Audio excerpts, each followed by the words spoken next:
Look at this symbol, the 3 chasing arrows. You see it on your soda bottle. You see it on your yogurt cup. You see it on the packaging of almost everything you buy. We are taught from a young age what this means. It means recyclable. It means green. It means that if you put this plastic in the blue bin, it will be melted down and turned into a new bottle. A perfect, infinite loop. But what if I told you that is a lie? What if I told you that for the vast majority of plastics, this symbol is legally meaningless? It is not a promise of recycling. It is a marketing license to pollute. This little triangle was not created by environmentalists to save the planet. It was created by the oil industry to save themselves. You haven't been recycling. You've been working for them. This is the story of how they tricked the world. Welcome to the Great Recycling Con. To understand the con, we have to go back to a time when plastic was still considered a miracle.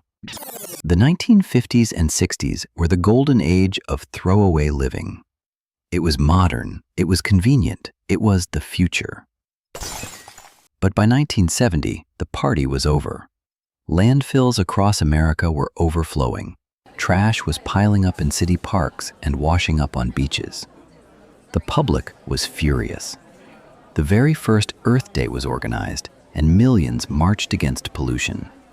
For the first time, politicians started whispering a word that terrified the industry: ban. Legislators were preparing to outlaw single-use plastics entirely.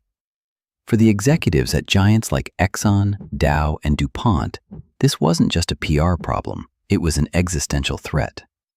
They knew that if they couldn't keep selling you new plastic packaging every single day, their business model would collapse. They were cornered, and they needed a way out. Fast.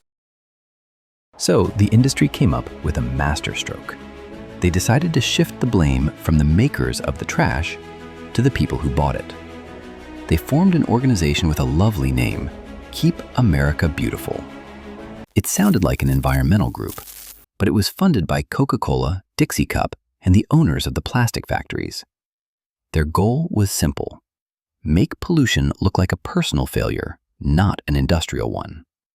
In 1971, they launched the most successful propaganda campaign in history, the Crying Indian. You've seen it. An indigenous man paddles through a polluted river, sees trash thrown from a car, and sheds a single tear. The message was clear: people start pollution, people can stop it. It was brilliant psychology. Suddenly, the plastic bottle wasn't the problem. You were the problem for dropping it. The threat of a ban vanished. The guilt was now yours. But guilt wasn't enough. By the late 80s, the public demanded real solutions. So the industry pulled their second great con, the symbol. They lobbied to put 3 chasing arrows on every single piece of plastic. Look closely. It looks like the universal sign for recycling, doesn't it? That is intentional. But legally, it means nothing. It is technically a resin identification code. It simply tells garbage sorters what kind of plastic it is. It does not mean the plastic is actually recyclable. A triangle with a 7 inside doesn't mean recycle me. It usually means trash. They knew you wouldn't spot the difference. And for 30 years, you didn't. So, where does that leave us? The harsh reality is that plastic recycling is largely a myth. Less than 9% of all plastic ever made has been recycled. The rest? It's in landfills, in our oceans, and now, in our blood. The industry wants you to keep believing the solution is in the bin, but the real solution is on the shelf. We cannot recycle our way out of this. We have to stop buying into the lie. The next time you hold a plastic bottle, remember, there is no away. When you throw it out, it stays here, forever.